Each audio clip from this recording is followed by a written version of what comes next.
I'm Sarah Lawson from Sew Sweetness. This is my husband Danny, and you're watching Sewcial Sunday, our weekly sewing chat.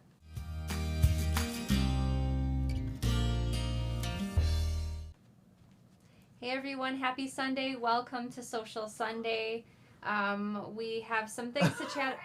What is it? I'm laughing, but it's reading on there. If we sound a little distant from the microphone, let us know in the comments because a little snafu might have happened. Overlooked the mic placement. We might have to edit in the middle of the show. We'll listen to what you guys say.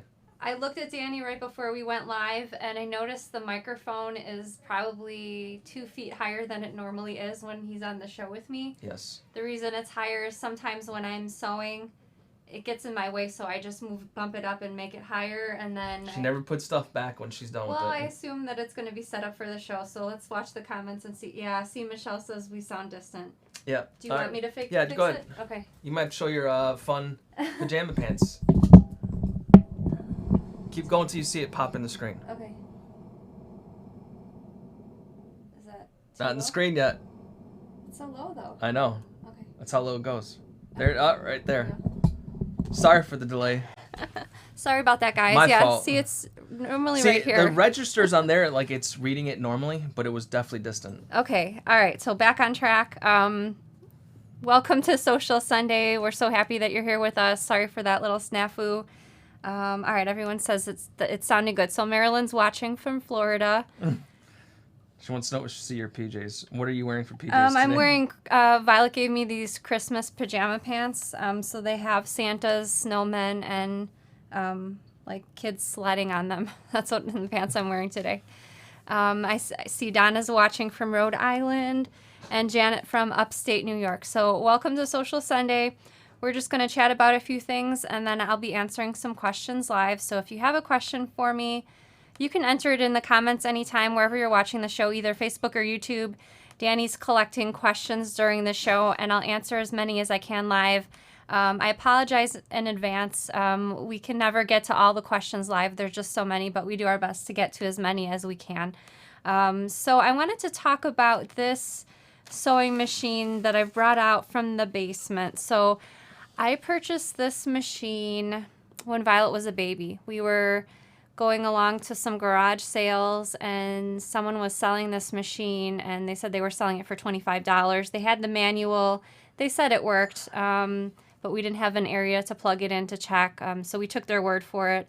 So I bought it for $25, and Violet is now 11, so I haven't used it in that whole time. I just kept it in the basement with a dust cover on it, and the reason I wanted to buy it is because my mom also has a Kenmore, and I love that it's all metal, and I remember using hers from when I was a kid, and so I just wanted to have the same one. So the reason that I brought it out today is because Violet and I were trying to find some activities to do together during the day, and I had this pattern for, it's from Fluffmonger, and I don't know if you could see it because it's a white bunny on white paper, but it's a stuffed animal. It's called Chubby Bunny. So it's a PDF sewing pattern, and she has videos to go along with her patterns. She has a lot of free ones, actually. And so I had purchased a kit for that Chubby Bunny stuffed animal sewing pattern a little while ago. And so I brought out the kit, and I asked Violet if she wanted to make it, and she really did. But as I was reading the instructions, I noticed that the pattern designer recommended you either use a stretch stitch or a straight stitch in combination with a zigzag, and my machine is straight stitch only, so I was thinking, what could I do so that we could still sew this project? Because I wanted it to hold up after we'd stuffed it. I didn't want it to just like rip apart over time. I really wanted that extra zigzag stitch, and so I remembered that this machine was in the basement, so I pulled it out. It had the manual with it, like I mentioned before, and I'd never used it before, so I spent some time going through the manual. I had to dust it off. It was a little bit dusty just on the outside, just from being in our basement. I looked through the manual. I knew I wanted to oil it right off the bat because it's not been oiled in a long time.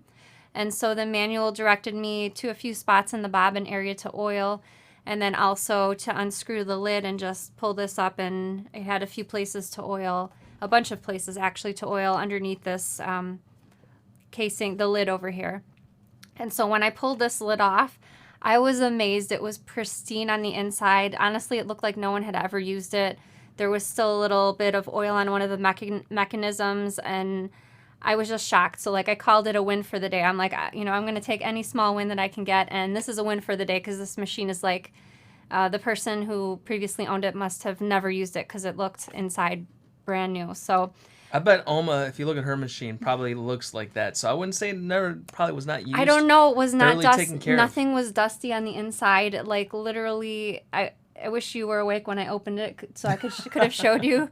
But it was like brand new on the inside. Some people take care of their stuff very. I know, very but the well. lint from sewing, the lint would have gone on the inside somehow. What if she maintained her own machine, took it apart? I don't know. It just looked excellent. Anyway, I was really excited about the condition of the machine, but it took me a really long time to mess with the tension and the stitch length. My machine is straight stitch only, and so it's been a lot of years before I sewn on a machine with other stitches, so I had to play around with it for a bunch. When I finally got it working, tested out the stitches, I realized that I did not have a stretch needle. I don't know. I have every needle in my stash. I have a jeans needle. I don't even know. I have like 5 different kinds of needles, but not a stretch needle, which I was using stretch fabric for the project. So I was like, oh. So I have stretch needles, but at our new house on my serger, and I have a pack of needles over there, stretch needles, again, at our new house, which we are at our old house currently. We still live here. And so I told Violet, we're going to have to, we'll cut out the fabric. We're going to have to hold off on this project for at least another day, but we can, let's see, what about lint in the bobbin area? No, everything, even when I was oiling this bobbin area, it was immaculate. I was super impressed. Does it have the feet and stuff with it? It only came with 1 foot. I don't know if we bought it with anything else, but the manual was in a plastic sleeve, and I assumed I would have had another packet of little accessories. So thankfully it does come with the 1 foot. So we're good to go tomorrow as soon as we pick up the stretch needle. I read through the instructions a bunch of times, so we're ready to sew. It looks like a great beginner-friendly project, but I'm really excited to have this machine, and it would be a great machine for Violet to use too, I think. I don't know. Many people said they started off with a Kenmore when they started sewing. Oh, really? Yes. I actually looked up the model number for this Kenmore online, and it said it was made in about 1976, so my mom's is just a couple years older than that, so I was really excited about that. Someone's asking the model. Well, yeah, that's Wendy one of the says, questions. what's the model number? It was 12121, I think. Where did I see it? Oh, I saw it in the manual. Let me just double check on that. Yeah, model number 12121. So, yeah, even the manual was like it had never been opened. So, yeah, it looked awesome. Deborah says most all Kenmores and Brothers use the same feet. Oh, that's a good tip. Thank you. Yeah, because I think I'd like to pick up, I don't know, maybe 1 or 2 extra feet for this machine. Oh, it looks so pretty. I'm happy to have it. I'm very happy to have it. In my head, it's like, oh man, it looks so cool if you paint it like a light blue, take it apart, reconstruct it, make it new again. I don't know. Could be cool. I'll put some stickers on it at least or something. I don't know. I'll make it pretty that way.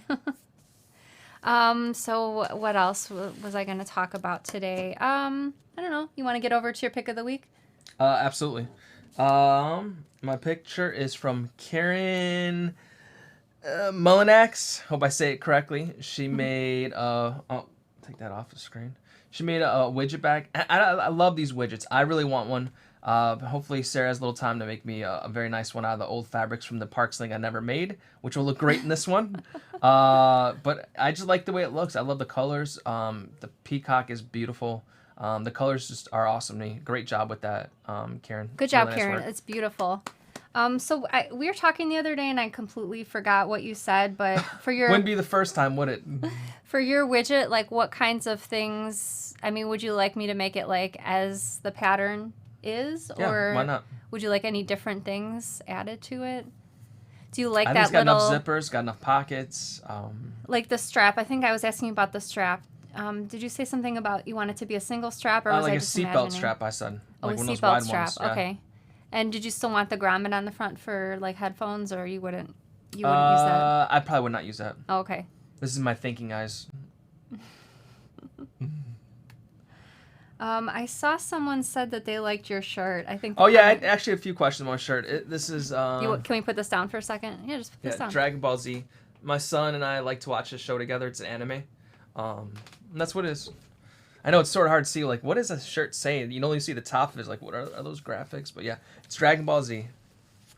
All right, so I know we had tons of questions on the last show, so let's get to some questions. And Sarah's got a new tool to use. Danny gave me this so that I could help him. Like, he'll put questions in a queue. No, it's helping you create a smoother flow. When she's ready for questions, you can just go boop, okay. And then she can move to the next one. Oh, okay, it's working. All right.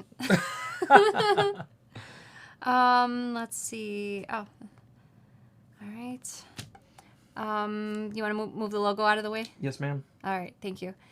Is your embroidery machine an embroidery only or also a regular sewing machine combination? So I read a lot of reviews online before I got my embroidery machine, and I didn't purchase the most expensive one, but I knew going in that I wanted one to be embroidery only. I think the recommendations that I was reading online suggested embroidery combo machines, like embroidery and sewing, was difficult unless you had a separate sewing machine, because then when you're embroidering, sometimes that takes a while, then you can't be sewing, like if you're working on another project or parts of a bag and you're embroidering the front. So the model number that I purchased was the Brother Enovis 1600. It's over at the new house waiting to be used. Danny found me a nice spot for it so that I could have it set up at all times. So the issue we have with our current house is I can only have basically one machine set up at a time. So I had my other machines in a cabinet, which was really challenging for me because part of my problem with working on projects is getting started. So once I get started, get the fabric cut out, moving along, everything else flows better. But if I have to set machines up, move things around, get supplies out from like the basement, it makes things, I guess I think in my head like, oh, I have to go through all that. Maybe I shouldn't just get started on that project. I'll just work on something that I can use on my regular sewing machine. I saw you smiling. As someone said, I have 3 sewing machines. It does help to have more than one. Yeah. I don't remember where I was going with that. Danny, I just remember the last time we were at the new house, he set the embroidery machine up in a separate... She failed to mention that our desk setup in our current house are side by side, like a long desk, and we have a little partition separates our desk area. And we were gonna do something similar to the new house, but she started taking over the desk area, so pretty much I got kicked out of my desk and moved to the other side of the room. And then she's gonna have a long, elongated area for all of her machines and equipment. It's so funny because I was stressing for so long, like. We originally set up both of our new desks next to each other, and then I was like, I don't know, this just doesn't feel right. Like, where am I going to set up the other machines? And then Danny suggested, why doesn't he move his desk to the corner and give me a much longer desk? And I'm like, I'm going to have to move my desk out here. We like working together, and I feel like we're apart. I might as well just get like a basement room to myself so I could yell and do crazy stuff. And then I felt like once he moved to the corner, and I had like 2 tables instead of 1, I was like, oh, this is much better now. It's getting bigger, actually. We might even get I'm going to take those smaller ones and get a larger section for her. Happy wife, happy life, right? Pat says, when will we get to see your new sewing studio? Maybe a work in progress. I don't know. Maybe we can take some video tomorrow, or... Maybe. We're going in the new house tomorrow because there was a reason. What was the reason? I don't remember. Something about Monday. 2 people back to back both said they have 5 machines. Wow, 5 machines, that's a lot. What's the chances of back-to-back, and too? Don also says, I have 5 machines and definitely wouldn't want to be setting them up each time I was working on a project. Okay, good. Yeah, it takes the fun out of your flow, you know? When you get moving, you want to get going. Yeah. Bobby says, nobody puts Danny in the corner. I like that. I am sort of a baby, so, I mean, it applies well. It's funny also because I was planning on putting Flash's tank. Flash is our bearded dragon. She's a lizard. And putting her tank in the studio. But I was concerned putting her too close to Danny because when he games at night, he has a headset on. And he's like yelling and screaming. And I'm like concerned. Flash is sleeping. Be quiet. Flash is sleeping. So. Right, I know. She's like shutting the door. I'm like, Flash is sleeping. Let's see. We don't know when we're going to be moving to the new house. I see that often every week, so I think I'll address it. We're not sure. We have no set date. When the feeling's right, the feeling's right. The kids are still in school in Chicago till the end of the year, and so to give us less driving, I thought it would be just easier to finish out the school year. I keep pushing for sooner than later, but I feel like it's going to be later no matter what. Let's see. So Sarah's still working on her selection skills. So it's working. It's not so easy, huh? No, because it's like I have to read the question, and I'm like, Which one to choose? Make sure I understand. Debbie says, Danny, can you please see if Sarah can tell me the simplest crossbody bag, simplest for my niece, for her phone, ID, and some change. The simplest. Cheryl says she has more than 5 machines. And someone said after that, who doesn't have 5 machines? I have 6 or 7.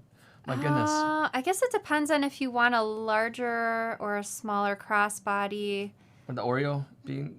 The Oreo bag's a free pattern. That's a crossbody, and it comes in 2 different sizes. One's quite small. Maybe the simplest. Oh my gosh, Amanda, 9 machines. The Baker Street bag is probably the easiest pattern. It doesn't come as written as a crossbody, but I do have a video on my YouTube channel, so you can add a side strap instead of the front handles. Or I was thinking also maybe the Paladin pouch. Michelle Graham has a pattern hack to make it a crossbody bag. So that's just an adjustable strap and also an optional front zipper. So that one might be cool. And that one's smaller and good for, I think, phone, ID, some change, wouldn't you say? Yep. So maybe some of those might work for what you're looking for. This is a good one. Kathy says your fabric stash is gone in your new studio.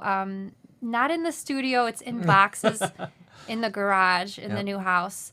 So we decided, because I wanted to make the I feel bad saying this, but I wanted to make the most of our studio space with the machines, and we need room for the cameras and the lights. And so I'm going to be putting my fabric in the basement. So it's a finished basement, but there's a workshop area that's off to the side. And that's where she's shoving me and all my stuff. No, that's not true. Don't. I'm only kidding. We bought we bought IKEA Billy bookcases for the basement to put the fabric on, just because when I'm working on a project, I only need to look at the fabric or choose the fabric at the beginning of the project, and so I don't necessarily need it to be like arm's reach at all times in the new studio. And so I also thought, not that I've ever been concerned about this, but people have mentioned in the past that natural light coming through the window can dull or change the color of your fabric. I've never witnessed that with my fabric, but I thought, well, if that is the case, then having the fabric in the basement would sort of... I think light does that to everything. Kill not two just, birds with one stone. It does it to paint. It does it to flooring. It does it to paint, really? Oh, yeah. That's one of of the things they check when they compare them is the bleaching effect of light on paint. Like, so you have a color. Oh, I didn't even know that. Oh, yeah. Definitely true. Oh, okay. Oh, interesting. Anyway, so that's what's happening with the fabric. So it'll be in the basement. I'm sure I'll take pictures or a little video of it in the basement, but I don't know. It's not the prettiest area down there where the fabric's going, but that's okay. Carlene says I made the Polaris a crossbody bag. Oh, that's a good tip. That's sort of a smaller size bag and pretty easy, quick sew, I would say, compared to some of the other patterns. And there's cool. Whatever shape you like better. I assume you made it comes the in oval 2 different styles, like a rectangle and also an oval. So depending on which style you like, if you decide to go with that one. I keep forgetting that I'm choosing the questions this week. I'm trying to help you out by putting ones that are what we're talking about currently, so it's not further back in. Let's see. I feel like I'm gonna have to go back to all the way. I know this is taking me to. I'm just not. Oh, this is a good one. I'll have to write this on my list. Gretchen says my machine desperately needs a cute dust cover. Will you design one? Sure, I'm gonna write that down. Dust cover, maybe a couple different sizes for like a smaller machine like the Kenmore over here, and my Juki is much bigger.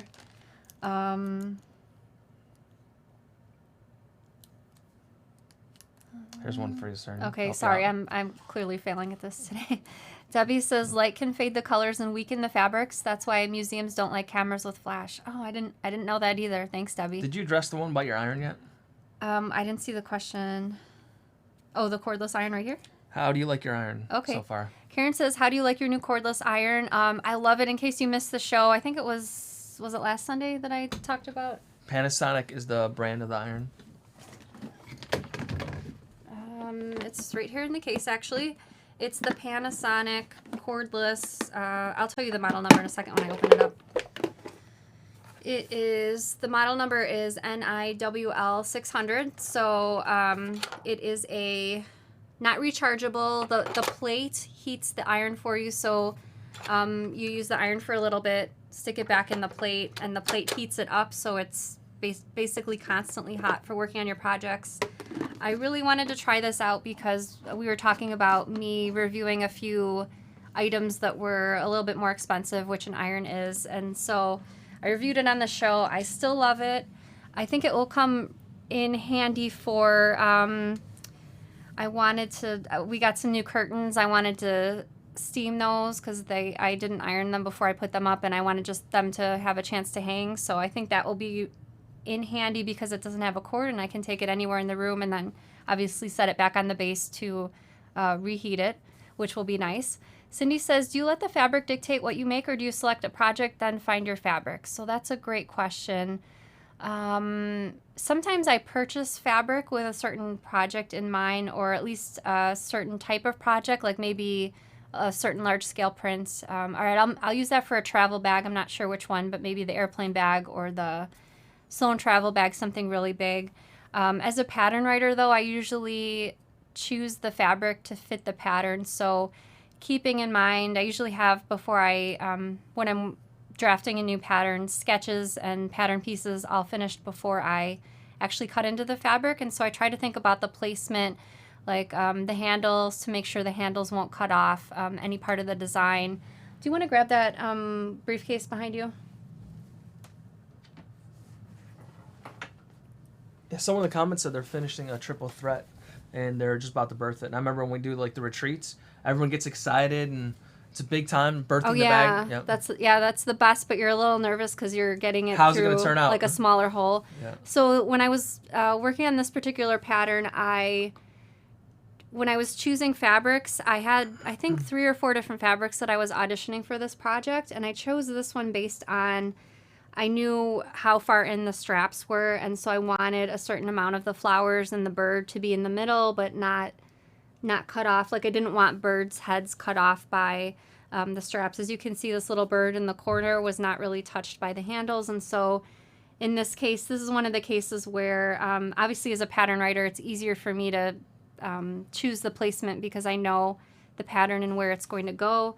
Obviously, if you made the pattern more than once, then you're a little bit more familiar with how things will fall, like the handles. Layout. Yeah, layout of everything. Oh. I'm going to throw this over here. Oh, no, don't smash it. There's an empty spot over here.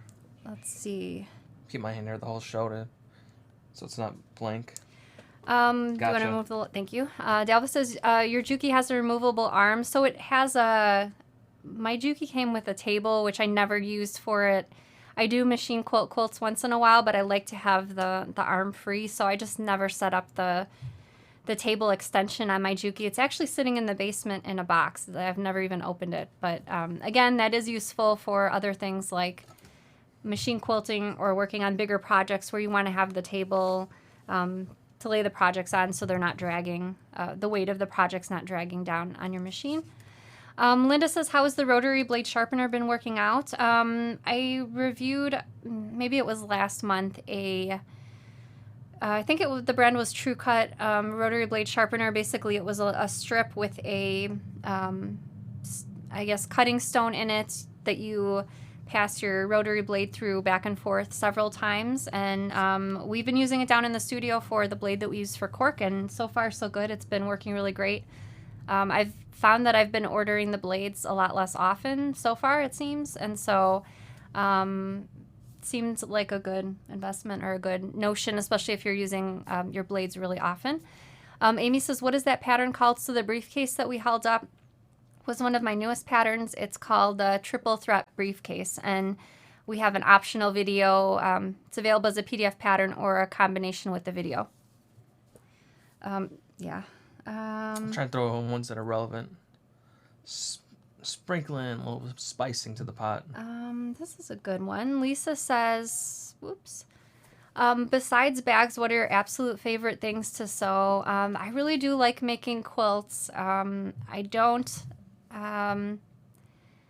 I don't know. Quilting them is not my favorite thing, and also binding them for some reason I just mostly like making the quilt tops. But I do like making paper piece blocks. Actually, since I'm not hooked up to a mic, I'm gonna grab some blocks over here. I've got.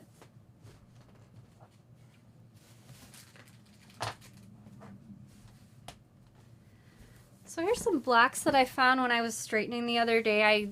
This was for a yearly quilt along, and I only ended up finishing 2 of the blocks, which I thought maybe I'll pull this out and start working on them. I chose like a stripy fabric, and it took a lot of time because I needed to have the stripes oriented all the same way, or at least that's what I wanted. The other day last year I cut up all this fabric for a quilt and I never started it, and so I made 1 block yesterday, and then I was like, I don't think I like my fabric choices, so. You made that yesterday? Yeah. Oh, so that's a recent block, because I saw that, and I'm like, Sarah, is this from an older one? She's like, yeah, it's from an older quilt. I assume the block was older too, but I didn't care for the color choices. And I'm like, yeah, stuff changes. The pattern is great. The pattern is from Then Came June. I just didn't like the whole quilt was supposed to be in blues and greens, and when I made this block, I was like, I don't know how I'm feeling. None of contrast in the colors. It looks muddled.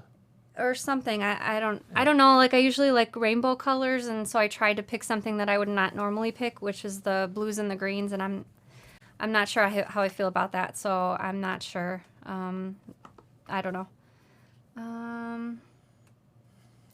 This is a good question. I don't know the answer, but I thought maybe someone else might know and can maybe follow up in the comments. Gail says, Sarah, do you or anyone in our family know of software we can use for bag making supply inventory? I have found them for paper crafts, but not for sewing. So, like I said, I don't know the answer, but if you know the answer to this, follow up in the comments on either Facebook or YouTube, and Danny will look for that follow-up, and hopefully we can post it on the screen. Kitty says you can make a bag out of these blocks. Yeah, that's a great idea. Maybe the Amethyst Project bag would look cute, and this block would fit on the front of it, front and the back. Maybe I'll do that. I'll have to think about it. I do have enough fabric for a whole quilt, but seeing as how long it took me to make those 2 blocks, I don't know. What was that question in? Oh, sorry. It must chose the next one. Oh, okay. I think Renee was answering someone else's question in the comments. Amy says, do you sew your curtains? Ready-made drapes never hang straight. I have sewn my own curtains in the past, and I think I don't know. I just wasn't thrilled with my fabric choices, so I don't know. I would like to. I tend to go with fabrics that are really bright and large-scale prints, and then, I don't know, I'm just not happy with it as curtains, because it's hard to follow up with other decor when you're, at least in my case, when my drapes are so loud, and I don't know. I'm not good at home decorating, that's for sure, I have to say. Melissa says, does the triple threat briefcase have an option to add a luggage strap? The type that is on the back of the bag and slides over a suitcase handle. So it's not in the pattern, but I do have a tutorial on my YouTube channel for adding a luggage sleeve. And I think I also saw a few people actually make the triple threat with a luggage sleeve. I think I might want to do another tutorial for the luggage sleeve, though, because I've seen a few recently where instead of the luggage sleeve being in between the 2 straps, it just being like a thin strip of fabric that goes from one end of the bag to the other, and maybe top stitched closer to the strap area. But I kind of liked that version too, so I'm going to write that down for maybe a future tutorial. Like, we can do a different version. Jeannie says, do you start to make something then realize too late you did it wrong? And what do you do with your oops bags? Do you remember me doing? Yeah, when we first started your sewing train, I think you made about 50 bags in there. I think they're all oops bags because you never sold them. Oh, no, we're not talking about that, though. For sure with garments, I do remember a few garments where I remember taking pictures where I had the whole like upper part of the dress made, and then I realized, I realized I was sewing it completely wrong. Like, I had completely misunderstood the directions. Like, the facing was on the outside rather than the inside. I don't know what I was doing, but for bags, as far as pattern bags go, yeah, I do have a few patterns where I started the pattern, it seemed like a good idea, and then I realized it just wasn't going to work for a pattern, and that's happened a couple times in the past too. Lindy says, what's the most of any one pattern that you've made? probably a tie between the Creative Maker supply case, which is a zip around case for coloring books and pencils. I made a lot of those, and also the Aragon bag. For some reason, I made a whole, maybe almost 10 versions of the Aragon bag. I just kept making them, and that's a really handy travel bag, and I like taking that one for trips where you just need a small amount of like an overnight bag type of thing. So probably those two have made the most, I think. Lori says you should do a dust cover bundle called Another One Fights the Dust for Searchers Big and Small Machines. Oh, that's a great idea. I'm going to write that down. I love that, Lori. Thank you. Another One Fights the Dust. Oh, this pen is running out.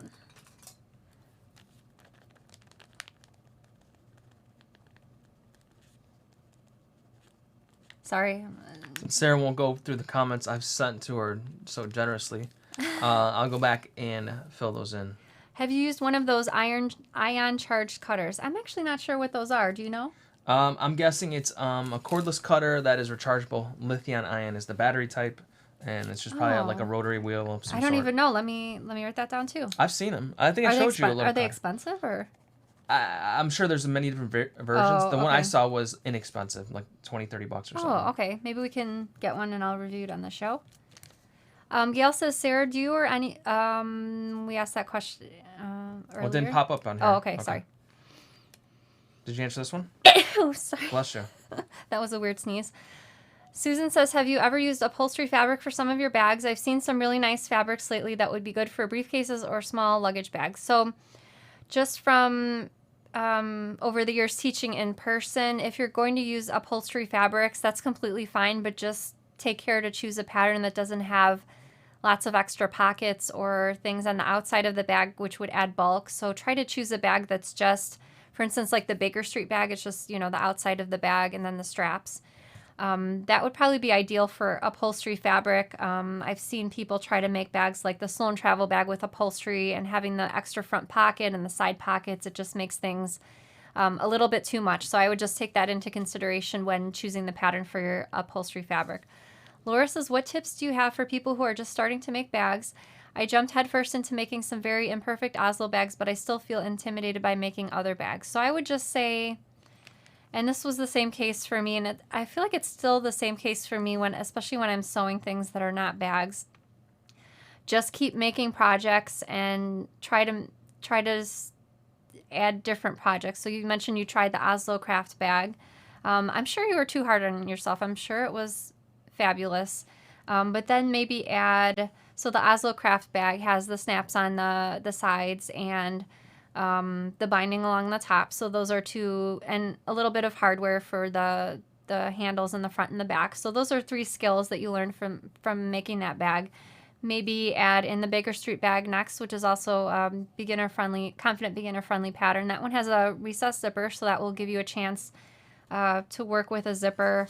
I think that one has slip pockets, so that's just another opportunity to work with a different type of pocket. But in a nutshell, what I'm trying to say is every project will teach you new skills, and you'll learn something that you can take over to your next project. And just don't stop. Just keep working on projects. Some might not be as successful as others, but I found that thinking about my sewing through the years, it's just important to keep working on projects, keep sewing, and just don't give up. If you have bad luck with one project, the next one is going to be better for sure. So. I just saw one in the group today. The lady said she threw it away, and then her daughter convinced her to take it back out, and I saw the picture of it, and I'm like, I think it looks pretty nice, to be honest. I'm not even like being joking. I'm serious. I thought it was a nice looking pouch, and it looked very nice to me. So everyone's their own worst critic and harshest critic, I think, of your own work. And what their mistakes are. Other people don't know their mistakes unless you're pointing them out. And they're not apparent to everyone, and I didn't see them. So. And I don't know, you can just look at these projects. Another way to look at them, not every single bag I make is a perfect make or perfect fabric choices, but if you look at it in terms of the skills you learned or you've advanced your what you can do, your techniques, then I think it's worth it, even if the project is not what you'd hoped. Yeah, because you may learn a skill. Yeah, certainly this year I had a few bags that I made where I finished them and I was like, oh, I don't know, it's all right, but it's just not what I envisioned or not as good as I thought I could do. And it's fine. It's fine. Yep. It's fine to just keep going. Donna says, Hold on 1 second. Oh. You're, I just had a little epiphany of an idea. If you're doing like another one, is it Fights the Dust? Is that the correct Yes, term? another one Fights the Dust. Would you make it out of something clear, or would it be like a fabric? And if it were to be a fabric or something that was opaque you couldn't see through, that means you'd have to name each of your machines and maybe like... Oh, like embroider a name on there? Yeah. Like make a custom name for each machine. Wouldn't that be fun? Do you guys have like names Betty for your machines? Because I've never named my machines, but I've seen on Facebook in the past where people like, this is, I don't even know. Like that would probably be Ken. I'm easy with names. So, like our animals growing up, we had a Coco, a Blackie, yeah, just Smokey. I mean, after colors are pretty much, I guess we're not too creative, but that's what we enjoy. Donna has a great question. Do you have any interest in a commercial machine? So remember a couple years ago we went to the shop in Chicago that had the Jukies and we looked at the industrial machines. Yes. We looked at the industrial machines. They looked really cool, but I felt like, I don't know, I wasn't sure that it had a whole lot more to offer besides in my other machine. For what you do. For what I do. And also it would take up space because it comes like on the table. Quite large, yep. And also I wanted to be realistic when I'm working on a pattern and make sure that I'm putting things in there that any machine or just about any machine can handle. And if I used a commercial machine, I think I'd feel less confident of people would complete it. Not complete it, but just like the thicknesses and ease of sewing. So it would be nice. We definitely don't have room in the new studio because now, especially now that Danny's in the corner in the new studio, the space has been allotted for, and so no room for a commercial machine. I guess unless it goes in the basement, but I don't know. What's the point of having a sewing machine in the basement? Teresa says, I was thinking of modifying the Creative Maker supply case to make a pin book for my husband's collectible pins. Do you think I could add a page to the case for this? So we do have the Ultimate Art Organizer with it has 3 zippers. So how many pages is that? I don't know. 6 pages maybe? 5 or 6? Oh, you know what? It's right here. So let's just check it out. Okay, so this is the Ultimate Art Organizer. I know you just wanted to add 1 extra page, but I kind of just have, for now, the 2 patterns. I'm not sure how to modify off the top of my head for the just the 1 extra page, I guess, in the middle. All right, let's see how many pages this bad boy has. Oh, I can't believe I left stuff in here. That's fun. 1, 2, 3, 4. There's those scissors 5, we're looking for. Yeah, it's so funny. We can never find paper scissors, and it's because I have scissors in here. Yeah, unfortunately, I don't know how to modify to just make the 1 page in the middle. But in case this pattern would work for you, if he has a ton of pins. I don't know. Can you think of any other patterns that would work for displaying pins? I remember someone using your satellite bag, and I think it was remember that too. And the flap was clear vinyl and had all of our pins from Disney. Yeah, that's true.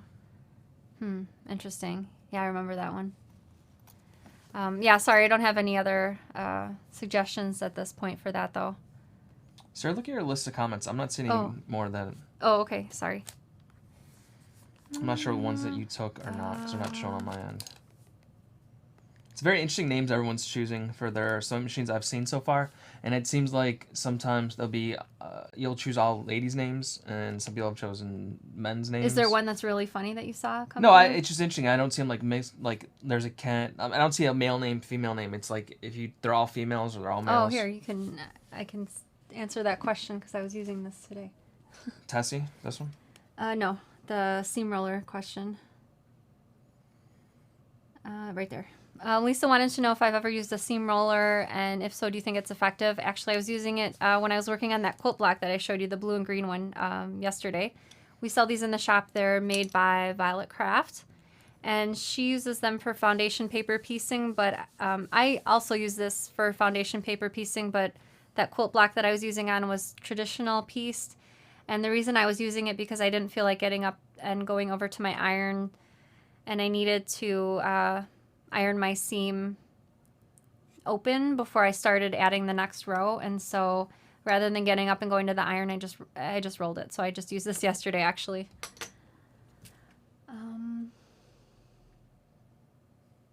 You can post that one, that's fine. Dawn wanted to know if we're carrying the new Tula Pink fabric line. It's called Homemade, or no, Handmade. I'm not sure.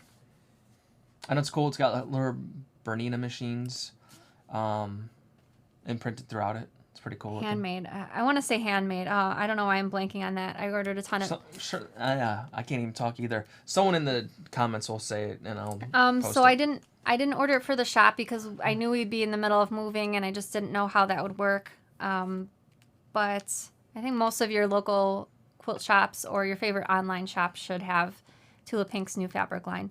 Glenn said, where would you suggest putting a pocket for treats in the Best Friend pet carrier? Oh, that's a great question. Let me see. I like Renee's names for his machines. His Juki's Jelly Bean, and his Morse machines and Mighty Mouse. I don't know. I think I would probably, just for ease of adding the pocket, this is the side of the bag where the D-ring is, maybe add a slip pocket over here for slipping treats in. I suppose if you wanted a zipper pocket, you could add it, I don't know, maybe on the inside on one of these panels, but I think the easiest would be to just add a slip pocket over here. I would add the slip pocket also after you put this strap extender with the hardware on, just so it's covering that. And it's Tula Pink Homemade. Homemade, thank you. You know what I... Almost forgot this one. All the oh, yes. So... Here's Danny's favorite prize. She's been saying that for so long, sir. I don't know. Put it out to rest. You don't have to keep saying that no more. So we'd like to invite all the bag makers to stand proud. Let us know that you're part of the So Sweetness squad. We really appreciate you tuning into our shows. I don't know. I feel like through the years, so many of you, even though we haven't met most of you in person, have been, I don't know, you're just so familiar, like part of our family. Especially I see the comments. I literally read them all, and I see your names. I know who's here, who's not here, and it's great meeting new people through here. It's pretty cool. Yeah, speaking of Tula Pink, when I was putting that pet carrier back, this cookie fell off the shelf. So this cookie I've had for probably 4 years. It says Tula Pink on there. I went to an event and they had these cookies. They had like all these snacks laid out. And it looks like the frosting has come off the cookie, but I hope nobody ever tries I was going to say the kids come in here and... try to eat it. Yeah, because I think you had a Tula Pink deck of cards at one time. I do still have the Tula Pink and deck I want of to cards. say someone took it out and used it or something. Right. So I had this Tula Pink deck of cards. So with every fabric line, she does like a special limited edition thing, like a pin, a patch, tattoo. Yeah, temporary tattoo. I hope they're not permanent tattoos they give away. She did a deck of cards one year, and I got this deck of cards, and it was like a numbered, signed deck of cards. And I went to the store to get something. Violet was little at the time because this was years ago, and I came home and she had the deck of cards. She had the cards out, and she was like playing with them on the floor, and like I about had a heart attack. I was like, those cards are not for playing with. And then I grabbed them and I put them back in the box, and then I put them on the shelf, and I think I really scared her when I was like, no, you can't play with those cards. And we've always played games and cards, and so the kids are just used to that. So she was probably just really shocked when I came home and I had that reaction. Are you calling in on the questions? Yes, ma'am. Okay. Sorry, Danny, I did a bad job on choosing questions. It's first time. I get better next time. I think I just like it when you choose them for me, because then I can. Oh, it's so hard. I can go on these long-winded responses to the questions, and then I don't have to do the searching for the next one. I'm going to get Violet incorporated more. She'll be on the side over here. I'm like, Violet, when she's ready, just go to the next one. That's so funny. Violet's so helpful. Before we go, a quick Violet story. Oh, today she went on her own. Slightly embarrassing, but you can tell it. But she went through our refrigerator and she took out some old food that was ready to go. I'll put it like that. But no one asked her to do it. And she did it on her own. I'm very thankful. William helped with dinner yesterday without me forcing him to do something like that.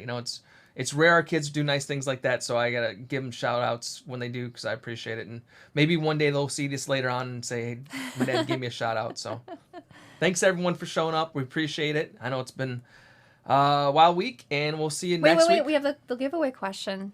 Well, we'll have to watch next week, see who No. wins. All right, so we're going to give away a $40 gift certificate to our shop.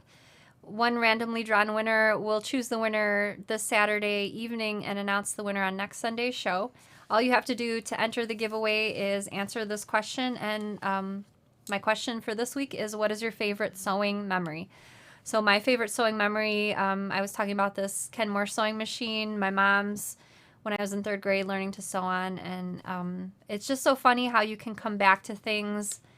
Basically, everything I loved as a kid, I've come back to as an adult. I had like a long hiatus depending on what those things were. Sewing had from 3rd grade until I was, 25. That was a really long hiatus. Horseback riding, an equally long hiatus. Reading books. When my kids were little, I just didn't have time for reading books, but all that stuff I was able to come back to. So it's just funny how that happens. I know you don't have a favorite sewing memory, but... Oh, I do. It's the Park Sing bag I'd never finished, and I'll never forget it. I promise you, because I see it every week. The questions. Do you have a favorite sewing memory about me sewing? How about when you gave me that quilt for Christmas, and I was disappointed that it was a quilt that I thought it was too nice to use, and I think you took it the wrong way, and like... Yeah, because this was a few years ago, I made this beautiful quilt. I had tessellation quilt. I had it professionally long-armed, and it had Minky on the back, like I know he likes. And when he opened it, he looked like it was a pair of socks or something. And I was like, oh my gosh, like the long arming was expensive. This was like a lot of money in this quilt, and he didn't really like it. And then he told me like much later what he just said, and so like later that night. I'm pretty sure I told you right away because the look of disappointment on your face was pretty huge. I'm sure I wouldn't let it boil over for such a long time. Yeah, but you do love it. And when anyone's using it, you're like, why is anyone... Yeah, someone spilled wax on it. And I don't know how that happened. And that's a story for next week. So tune in, and we'll see you then. Everyone have a great week. We'll see you later. Bye-bye. Happy sewing. Bye, everybody.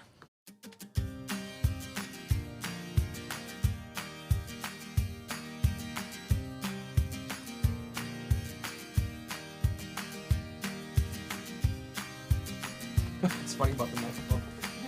Good thing we were able to fix that easily, you know? Mm-hmm.